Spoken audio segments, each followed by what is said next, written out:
Hi, welcome to At Home with Madeleine Lee. This is the third part of my series talking about ME. Today I'm going to talk about the voice inside your head on those bad days when you've woken up maybe on your 5th, 6th, 7th day and you still feel like you haven't slept and you feel awful. Actually, this is my second week of waking up and feeling like I've got jet lag, or I don't know how other people can describe it, but I just don't feel well. And I go to write my book and I go to do all the creative things I love. I was meant to go out today, but I knew I couldn't. I had that woolly head, my whole body's hurting, and now I'm getting a little bit frustrated, to say the least. And that's when you've got to be so careful with what you're telling yourself and keep your thoughts as positive and step away from the mind doing all its chatter. One of the things that my mind says to me is, this doesn't suit you. You shouldn't be having ME. It doesn't suit you. You're far too powerful, vibrant, whatever the word is. I've got too many things to do. And then I start comparing. That is the kiss of death. Do not compare. I start looking at people outside that are running around and doing their thing, and then I think of friends that can jump on an aeroplane and go to Spain one day, go off to India and come back and still go and do their job the following day. How do they do it? I can't even go from one thing to another in one day, and I can't go from one thing to another in 2 days. And the reason why I've been in bed is 2 weeks ago is that I didn't have that rest in between. So for about 4 days, it was my husband's birthday, so I went from one thing to the other. And of course, I'm paying for that now. And the other thing that your mind says to you is that you're dying of something awful. I get that as well, because you feel so bad that you think, well, maybe, hold on, maybe it's something worse. So you get all this negative thinking, and then once that comes in, then your day is just going to get worse. So 30 years down the line, I have managed to step back and know that that's not telling me the truth always, because it's like a spiral. The mind will say, first of all, I'll wake up in the morning and maybe it's a beautiful day. Of course, can't go out today, can I? Because I still feel rubbish. Well, okay, there's your first negative thought. I still feel rubbish. Now, if I go off on that one, then I'll get another thought that will say, if you hadn't had ME all these years, look what you could have achieved.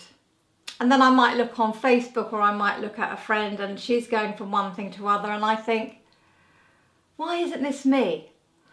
And then you know what happens is that you start thinking, it's almost like you're playing the wrong part of a play of your life or something. You're in the wrong part. And then when you start feeling like that, then you're sort of fighting against the time of the day and not being in the moment. You're being out of the moment. And then the heart starts beating fast, and you're going too fast for your body in your mind and in your actions of your body too, because you're frustrated. And then, hey, we've got that where that really doesn't help ME, because once you're in adrenaline and once you've got that overactive mind, then you get worse, and then it's just a downhill again. So it's so important that you keep your mind calm and have lots of things that you can do that's going to keep you in a good space. So here are a few tips that you can do that you can change your day. First thing, as I said, is awareness is key. So one of the exercises that I do is I take a pen and a piece of paper, draw a circle. Within the circle, I put the reality of my life and the positive things. And then outside the circle, I'd say all the negative things and let my voice go crazy. And then when you look back, you'll realise that it's far more dramatic than it actually is, and it's a far more worse than it actually is. So that's quite good, awareness before that voice gets the better of you. The second exercise is breathing. Breathing is key, because again, once you go up in your head and you start thinking and everything goes so fast and your heart goes fast, you've got to bring it down into your feet, into your belly. Breathe slowly. And whatever it's, if you're laying on the floor, maybe doing Alexandra technique, yoga, the corpse position, whatever it is, feet up the wall, just do something that will bring you down into your body again. Because very much, I think, part of ME is where I believe in my journey that I had a virus 30 years ago, it didn't suit me, and then I was dragging my body behind me for so many years and it couldn't do it anymore.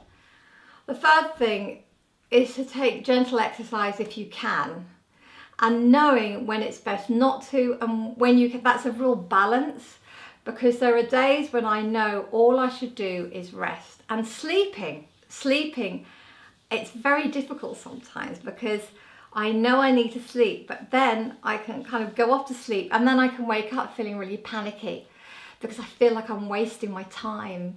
And time's a huge one, you know, where you feel like you're wasting your time, especially when it's gone on for so long. And again, bring yourself back in again. And if I'm having a really bad day, I will do a little gentle exercise if it's in my head. And so either just taking a very slow walk or a really gentle swim if that's possible, or some yoga. So it's 2 weeks of having a very bad ME time, and I'm hoping tomorrow I'll be able to go out.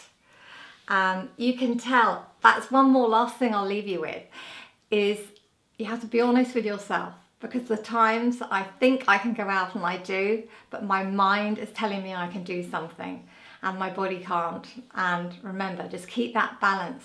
Listen to your heart, because your heart and your body are the ones that tell you the truth. So this is goodbye from me, and goodbye from Lily, who would never get ME, I don't think, because she sleeps so much. Have a great week.